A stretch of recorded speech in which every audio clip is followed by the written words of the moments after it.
esse é mais um dos cômodos da casa. Aqui, como vocês podem ver, é o quarto de Lindolfo, que tem uma simplicidade extrema. Vou pedir para a Rosana contar um pouquinho mais do quarto, dos detalhes do quarto do Lindolfo Bell. Então, a gente percebe pelo quarto, que inclusive está super original, né? Foi mantido até a disposição dos móveis, da maneira como ele usava quando ele morava aqui. E a gente percebe a simplicidade do poeta. São móveis antigos, de madeira, que pertenceram aos seus pais, e ele manteve até 1998, quando ele morreu, esses mesmos móveis para o seu uso diário. Então ele não modernizou nada, não fazia nem muito uso de tecnologias, ele era bastante simplista com relação a isso. E essas obras que a gente vê aqui no quarto deles, livros? Esses livros que estão aqui na casa, no quarto do poeta, são os livros que foram lançados aqui durante os eventos, né? Que nós fazemos sempre casado, o evento literário com o evento artístico. E são livros que foram lançados aqui durante esses eventos. Tivemos mais de 30 eventos durante todo o tempo em que funciona o Brau Evento Cultural, Espaço Cultural. E são livros que foram lançados aqui. Inclusive esse aqui é o último que foi lançado aqui, é o livro Particularidades, da escritora Nani Pereira de Blumenau. Então, esta é a sala da casa, onde nós temos a biblioteca dos livros da Biblioteca Particular de Lindolfo Bell. E como todo escritor, ele lia muito. Então são somando todos os livros que temos na casa, cerca de 2.000 títulos, entre eles poesia, artes plásticas e também dramaturgia, tendo ele se formado em dramaturgia em 1964, esse também era um tema que fascinava muito. E esta casa ela foi construída em 1944 pelos pais do Lindolf, a Amália e o Teodoro, e por isso vocês percebem que os móveis são antigos, são os móveis, inclusive aqui temos a coleção de bengalas que pertenceu ao avô, feita com cabos de guarda-chuva, e todos esses móveis e objetos de decoração pertenceram aos seus pais e ele manteve por toda a sua vida. E aqui nessa sala ele recebia amigos também para conversar, e nós temos as fotos que mostram alguns momentos da vida dele. Essas fotos foram mantidas originais nos seus porta-retratos, como ele tinha aqui dispostos nessa cômoda. E no acervo nós temos cerca de 1.000 imagens dele, né? Mas essas fotos aqui, como elas estavam, a gente manteve também. E aqui na biblioteca de Lindolfo Bell, onde ele guardava obras de amigos e obras suas, a gente descobriu uma curiosidade. 2 clientes famosos, Edson Celulari e Cristina Ferreira.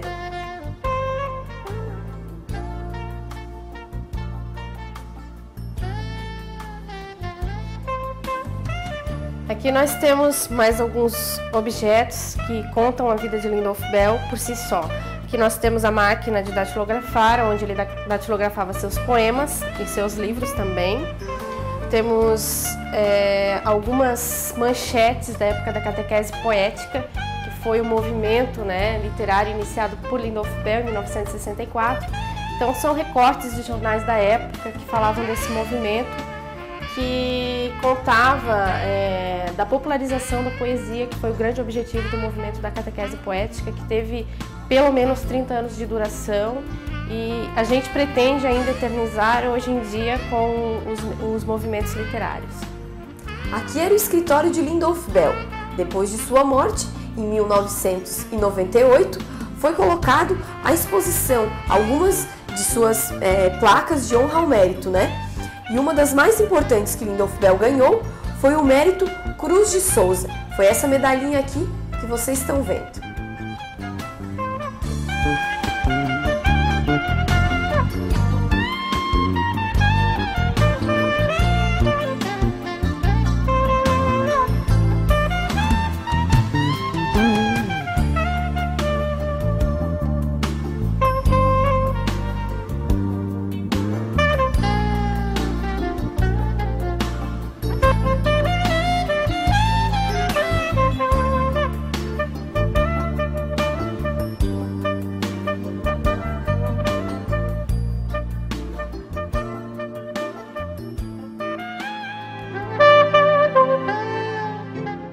Os móveis, mais uma vez, permanecem mostrando o quanto ele era adepto da simplicidade dos móveis antigos. Ele quis sempre, em toda a sua vida, manter a característica dos seus pais, Dona Amália e seu Teodoro, e nunca modernizou ou modificou, nem substituiu os móveis da casa.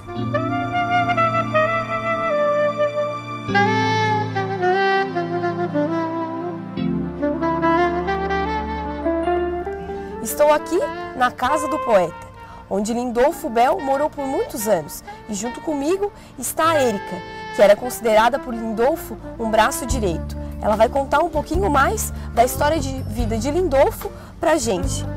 Oi, Érica, queria que você contasse um pouquinho pro pessoal que está nos assistindo como era Lindolfo Bell, como viveu Lindolfo Bell. Ele era uma pessoa simples. Ele não queria nada assim de... Ele gostava de coisas simples. Aí eu vinha pra cá, café da manhã e tudo, mas nada de exagero. Uma pessoa simples que nem nós. Não tinha nada assim de... Tinha a casa dele lá em Rio do Cedro, que aos sábados a gente ia pra lá, no segundo sítio dele lá. Aí a gente fazia festa lá, convidava uns amigos, né? Mas era uma pessoa querida, assim. E o que ele mais gostava de fazer, assim? Isso ali, aos sábados, ou de manhã cedo, subia aqui o pasto, olhava. E na questão de escrever, como ele era, assim, você acompanhou um pouquinho dessa fase da vida dele e da poesia? Isso era de noite só. Quando ele vinha para casa, aí os papéis que estavam na mesa eu não podia mexer. Assim como eu estava, tinha que deixar. Ele disse sim, se ele quisesse uma coisa de noite, ele ia no escuro lá para pegar, ele sabia onde que estava.